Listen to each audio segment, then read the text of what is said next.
The Tanzimat reforms, the problem of political authority. Reforms marked the 19th century for several Eastern countries like Turkey and Iran, China, and Japan. Their study is essential and relevant today since such experience could become a tool for analyzing the reformist aspirations of modern humanity. It is precious for situations determined by the trend of rapid economic, scientific, and technological progress. The reforms of the Tanzimat marked and caused the most critical economic, political, social, and cultural transformations in the life of Ottoman society. They were significant results of Turkey's slow, sometimes imperceptible, but progressive socio-economic and political development along the bourgeois path at a turning point in its history. The Anglo-Turkish Convention of 1838 and trade agreements, concluded later with other European powers, significantly accelerated the involvement of the Ottoman Empire in the world economic system. This circumstance had significant consequences for both the Turkish and other people of the empire, whose further progress increasingly began to depend on the development of world capitalism. Due to its socio-economic backwardness, the Turkish Empire was forced to turn into an agrarian and raw material appendage of Europe. The further development of trade and the formation of a single internal market was hindered by the domination of feudal orders and the instability of the economic situation in the empire.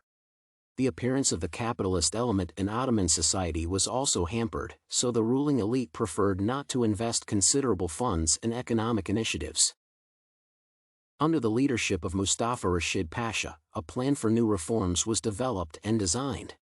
Their goal was to strengthen the central government and prevent the development of the national liberation movement in the Balkans by adapting the existing system to the norms of Western European life. The Ilhan Hadith proclaimed three main goals of the reforms: ensuring the safety of life, honor, and property for all subjects of the empire, regardless of religious affiliation; proper distribution and collection of taxes; streamlining recruitment and reducing the period of military service.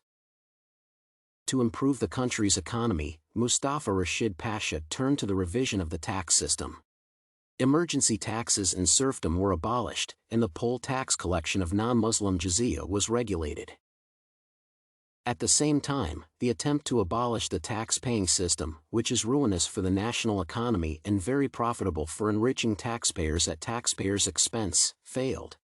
The same fate befell the projects of organizing metalworking, textile, and paper enterprises in the Istanbul area, Izmir, and Bursa. The failure also happened to measures of improving agriculture and finances by creating a state bank and a stable monetary system. Nothing was done to ensure the protection of local production from the competition of cheap foreign goods. The military reform was more successful as regular recruitment was introduced based on universal military service. The period of active service in the army was reduced from 15 to 5 to 7 years. Mustafa Rashid Pasha took some steps to spread the system of secular education. On his initiative, primary and secondary, pedagogical, and other schools were created. These innovations caused particular dissatisfaction among the clergy, and the Western powers did not support the reformers either. As a result, there was little progress in education, few secular schools were created, and any attempt to open a university failed due to a lack of funds and teaching staff. The first stage of the Tanzimat was a time of the most intensive transformations in administrative and public administration in the sphere of economy and culture. Objectively, all these measures helped clear the way for bourgeois development in the country and the decomposition of traditional institutions in the countryside and the city. The innovations also contributed to a broader introduction of the achievements of European civilization. The reforms of the Tanzimat, despite all their inconsistency and limited nature, still managed to create conditions for a specific rise in the economic life of the Ottoman Empire.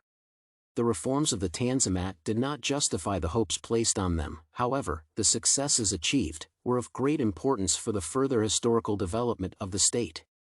The consequence of the administrative reforms was a noticeable increase in the civil bureaucracy, which had a broad impact on reforms. In the early 50s, the disappointment of the Ottoman government, as a result of the reforms, was associated with the inflation that had manifested by that time, a chronic deficit in fiscal affairs, and an economic depression. This fact prompted many dignitaries to speak out in favor of refusing further reforms.